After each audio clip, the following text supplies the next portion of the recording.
Life in our later years without the support of family, friends, or a caregiver can feel overwhelming, sometimes even frightening. You wake up in a quiet house, no one calling to ask if you've had breakfast, no friends dropping by, no family close enough to lean on. The silence can feel heavier than illness itself.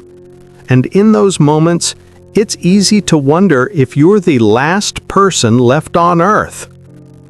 Most of us never planned to grow old this way, and yet, somehow, here we are. But here's the truth. Living alone does not mean living in despair.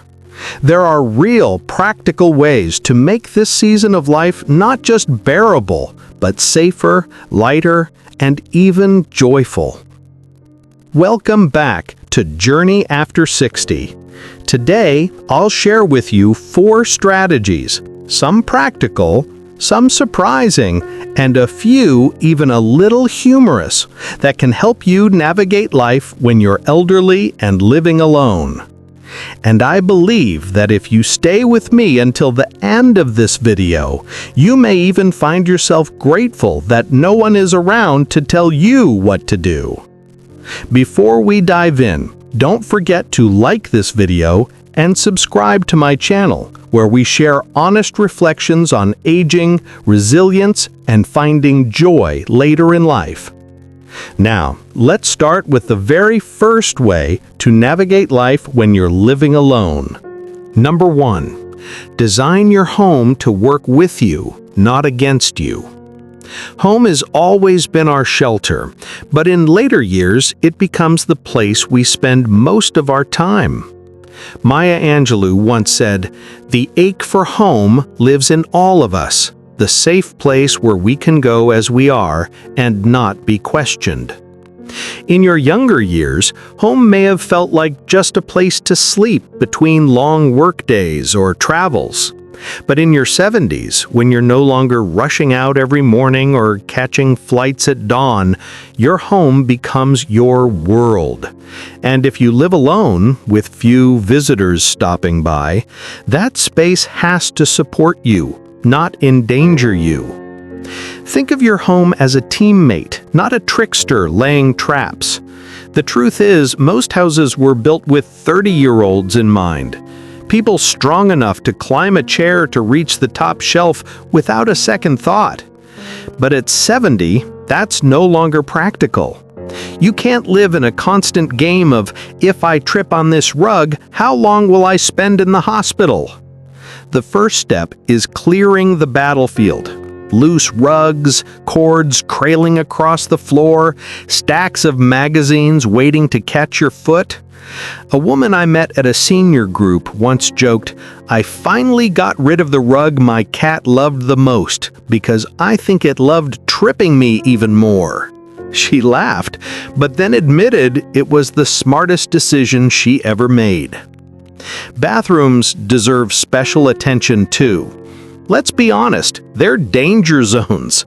Wet tiles, slippery tubs, and those towel racks we all instinctively grab like lifelines. Spoiler alert, they're coming down with you. Installing grab bars may feel like admitting something, but trust me, they're no longer ugly.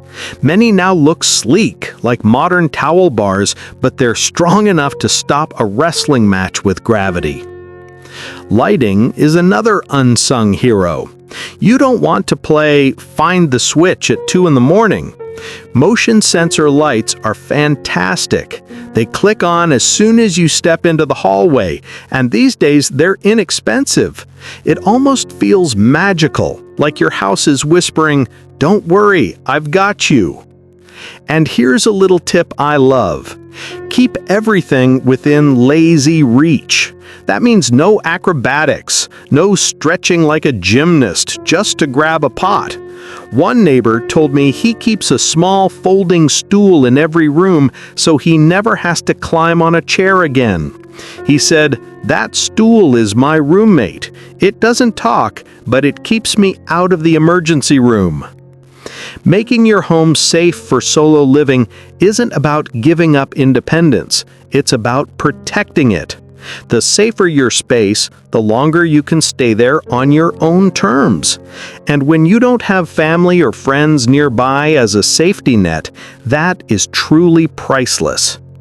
Have you ever made a change in your home that gave you peace of mind?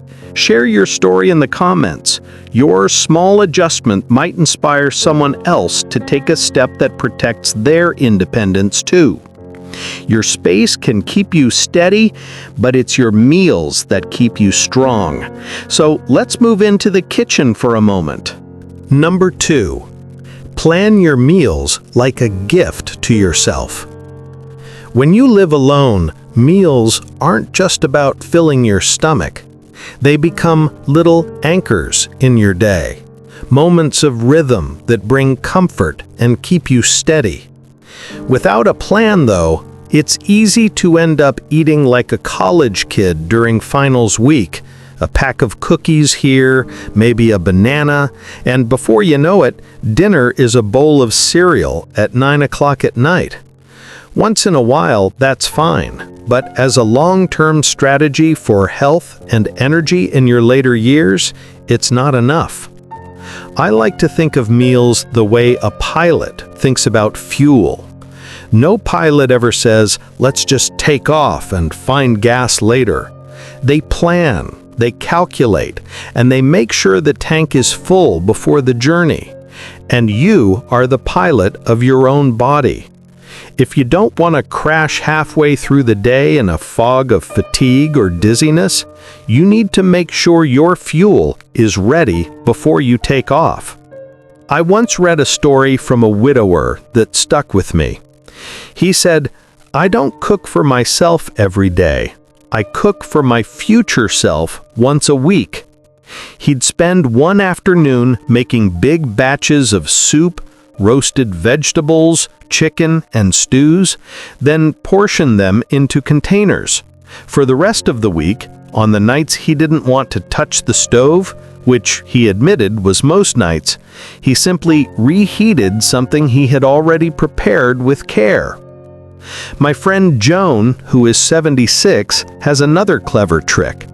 She created a snack shelf at arm's height, no bending, no stretching. She filled it with protein bars, fruit cups, and bags of nuts. She laughed and said, "It's like having my own vending machine, except everything inside actually makes me healthier." And here's the truth. You don't have to turn every meal into fine dining. You just need to make sure your tank doesn't run dry. A pot of soup can carry you through the week. A batch of oatmeal muffins can become breakfast for days. Even something as simple as keeping hard-boiled eggs on hand can give you quick protein with almost no effort. The point is this: when you live alone, meals aren't just about food, they're about energy management. Plan them as fuel, and you'll have the strength to truly enjoy your days instead of dragging yourself through them. Meals can fuel your days, but people fuel your heart. Number 3, stay social by actively joining a community. Find your tribe. You may not have family nearby, but you can still build your own circle. Getting involved in a local community can give you both belonging and purpose.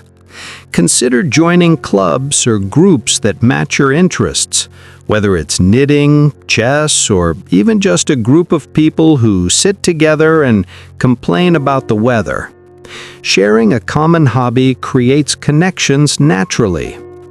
I remember speaking with Brenda, a 72-year-old woman from Ohio, who found joy in a community gardening club. She told me, "Tending the garden didn't just give me purpose, it introduced me to friends who became like family. Nothing bonds people faster than yelling at squirrels stealing your tomatoes together." Activities like this not only bring routine, but also nurture new relationships and give you regular social interactions. Senior centers can also be wonderful hubs. Many host social events, fitness classes, or even game nights. And let's be honest, bingo isn't just for grandmas. It's practically a full-contact sport. Libraries are another hidden gem, often running book clubs, writing groups, or even technology classes, something we'll explore more in the next point. And then there are the unexpected places. Have you ever heard of goodwill dating? It's not official, but it happens all the time. You walk into a thrift store, try on a ridiculous hat, and suddenly find yourself in a deep conversation with someone doing the same thing. Before you know it, you've made a new friend. The point is, community doesn't have to look like family to feel like family. It just takes showing up, saying yes, and letting connections form where you least expect them. Have you found your own tribe yet, or are you still searching for one? Tell us in the comments. And if you know someone living alone who might need a little encouragement, share this video with them. It could be the nudge they need to step out and find their own circle.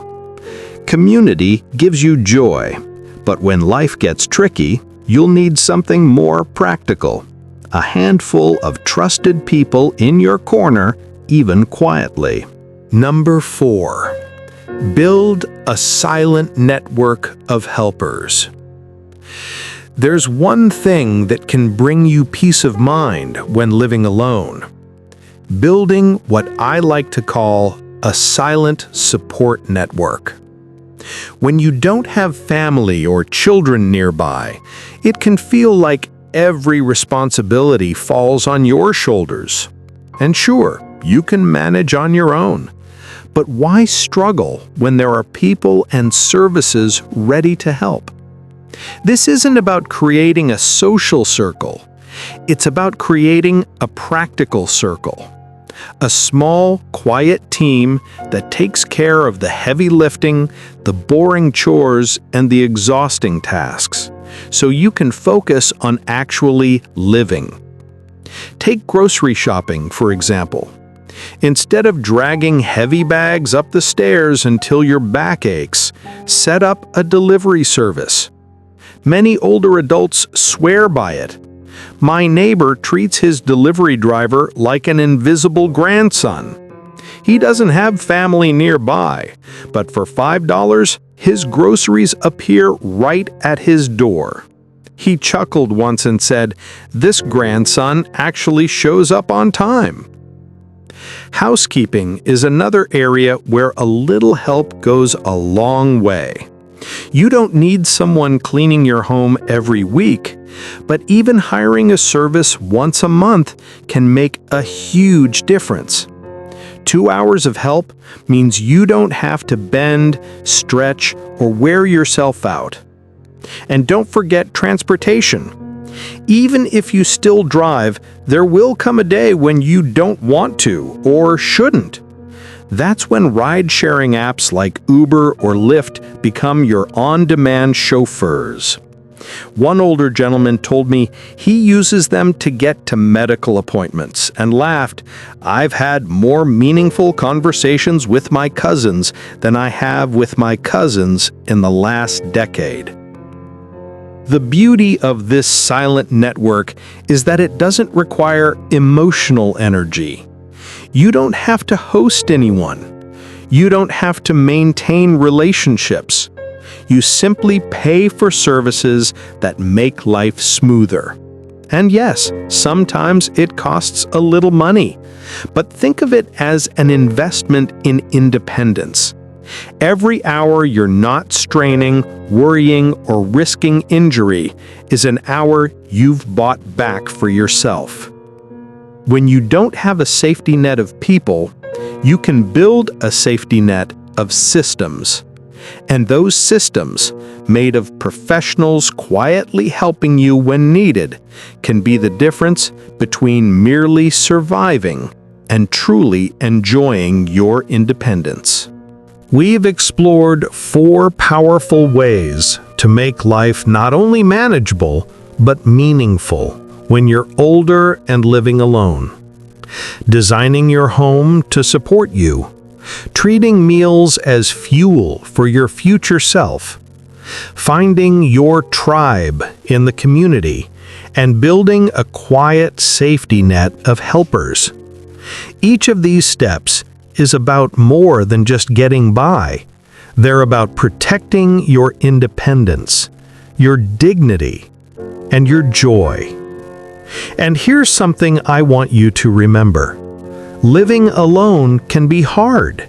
It can feel like the world has moved on without you, like the party is still happening, but somehow you didn't get an invitation. But here's the truth. You are the party. Your life is still yours to shape. You can still build connections, learn new things, discover joy, and live each day with purpose and laughter. Aging alone does not mean aging in loneliness. It means you have the freedom to live on your own terms, to explore new passions, and to create happiness in ways that are uniquely yours. So step out, or stay in, but make it meaningful. And above all, don't forget to laugh. Because if you can laugh, you can get through anything. Now, I'd love to hear from you. Which of these ideas spoke to you the most? Or have you found your own way to make solo living feel rich and joyful? Share your thoughts and experiences in the comments below. I'd love to read them. If this video made you smile or helped you in any way, give it a like and share it with someone who might need it. And don't forget to subscribe to my channel for more reflections and strategies on living your best life in later years. Thanks for watching my video, and see you in the next video.